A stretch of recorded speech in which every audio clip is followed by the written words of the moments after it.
প্রিয় শিক্ষার্থীবৃন্দ, কেমন আছো তোমরা? আশা করি সবাই ভালোই আছো এবং বাসায় সচেতনভাবে অবস্থান করছো। আমি মোহাম্মদ জাকির হোসেন, সিনিয়র শিক্ষক, সিরাজনগর উচ্চ বিদ্যালয়, কেরানীগঞ্জ, ঢাকা। সিরাজনগর উচ্চ বিদ্যালয়ের অনলাইন ক্লাসের পক্ষ থেকে তোমাদেরকে অভিনন্দন জানাচ্ছি। আজকে আমি তোমাদের অর্থনীতি বিষয়ের 4র্থ অধ্যায়ের যোগান নিয়ে আলোচনা করব। তোমাদের সাথে আজকে আমি যোগান নিয়ে আলোচনা করব। আজকের পাঠ হচ্ছে যোগান।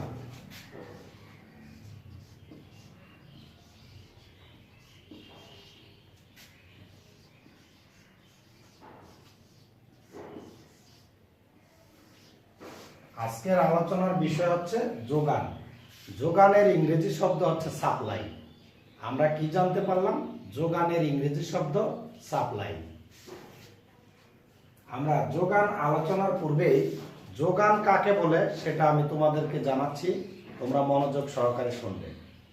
যোগান হচ্ছে কোনো একটি দ্রব্যর যে পরিমাণ একটি ব্যক্তি নির্দিষ্ট সময়ে নির্দিষ্ট দামে বিক্রি করতে রাজি থাকে তাকেই যোগান বলা হয়। আমি আবার বলছি, কোনো দ্রব্যর যে পরিমাণ ব্যক্তি বিক্রি করতে রাজি থাকে, নির্দিষ্ট দামে বিক্রি করতে রাজি থাকে, তাকেই যোগান বলা হয়। যোগান হচ্ছে সরবরাহ করা, বাজারে যে বিক্রি হয় জিনিসপত্র, সেটাই হচ্ছে যোগান। যোগান আলোচনায় আমরা যোগানের একটি সূত্র বলতে পারি। যোগানের সূত্র হচ্ছে, কোনো দ্রব্যর দাম বাড়লে যোগান বাড়ে এবং দাম কমলে যোগান কমে। চাহিদার বিপরীত, চাহিদা হচ্ছে দাম বাড়লে চাহিদা কমে, দাম কমলে চাহিদা বাড়ে। যোগানটা হচ্ছে বিপরীত, দাম বাড়লে যোগান বাড়ে, দাম কমলে যোগান কমে।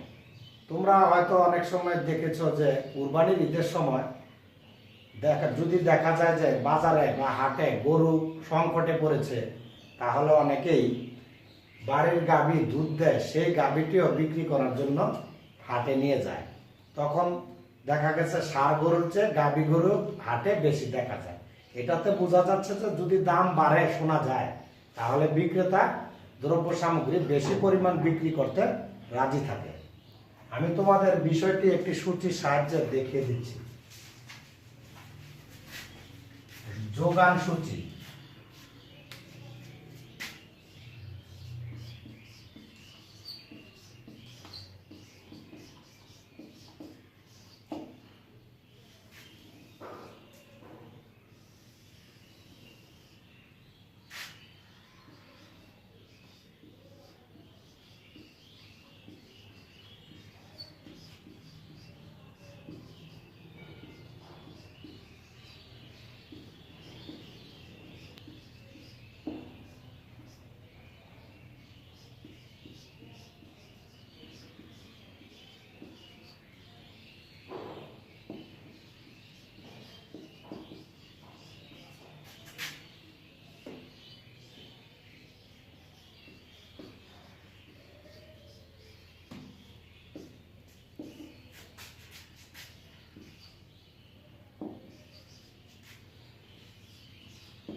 এখানে একটি যোগান সূচি আঁকা হলো।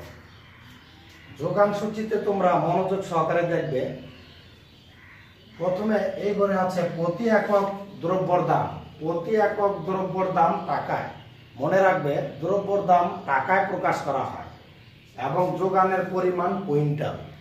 এখানে আমরা মনও লিখতে পারতাম, কেজিও লিখতে পারতাম, কিন্তু আমরা কুইন্টালে প্রকাশ করলাম।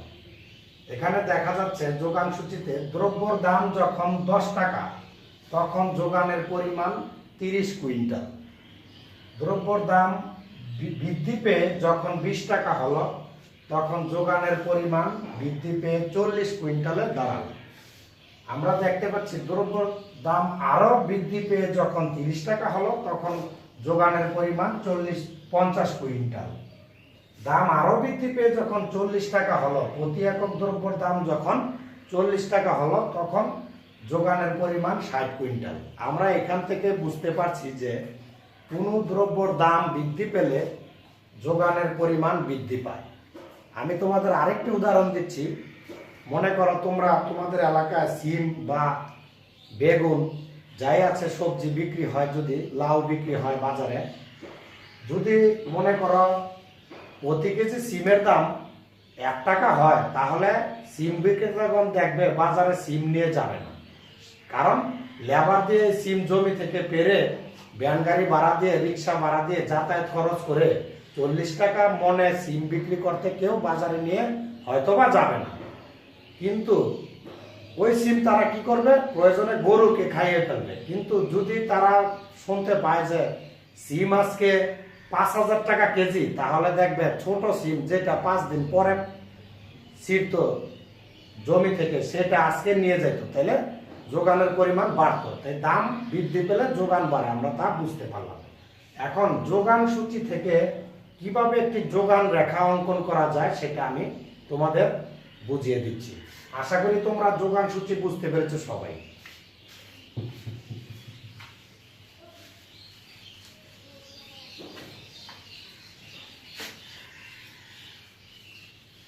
এখন আমি তোমাদের একটি যোগান রেখা অঙ্কন করব এবং সেটা বুঝিয়ে দিব।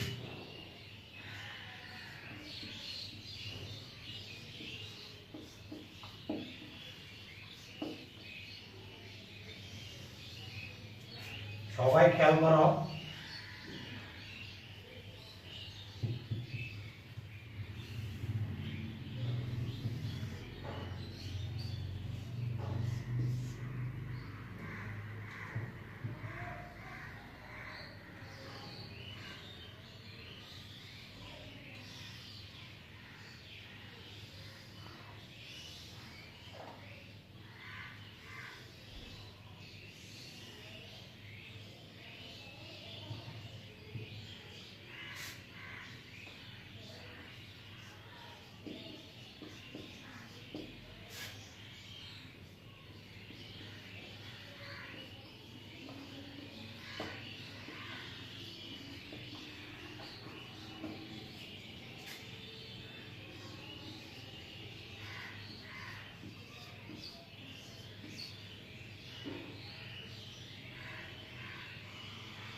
তাহলে আমরা এখানে একটা যোগান রেখা অঙ্কন করলাম। এখানে কি দেখানো হচ্ছে, ও এক্স অক্ষে বা ভূমি অক্ষে যোগানের পরিমাণ এবং ও ওয়াই অক্ষে বা লম্ব অক্ষে দ্রব্যের দাম দেখানো হয়েছে। দ্রব্যের দাম যখন 10 টাকা তখন যোগানের পরিমাণ 20 কুইন্টাল। কুইন্টালে প্রকাশ করেছে আমরা। তাহলে দ্রব্যের দাম যখন 10 টাকা তখন যোগানের পরিমাণ 20 কুইন্টাল। দাম বৃদ্ধি চিত্রে তা এ বিন্দু দিয়ে দেখানো হয়েছে। চিত্রে তা এ বিন্দু দিয়ে দেখানো হয়েছে। দাম বৃদ্ধি পেয়ে যখন 20 টাকা হলো তখন অটোমেটিক যোগানের পরিমাণ বৃদ্ধি পেয়ে 30 একক দাঁড়ালো। বিক্রেতা মানে 30 কুইন্টাল দ্রব্য বাজারে বিক্রি করতে সে রাজি হলো, দাম বেশি পাওয়ার কারণে।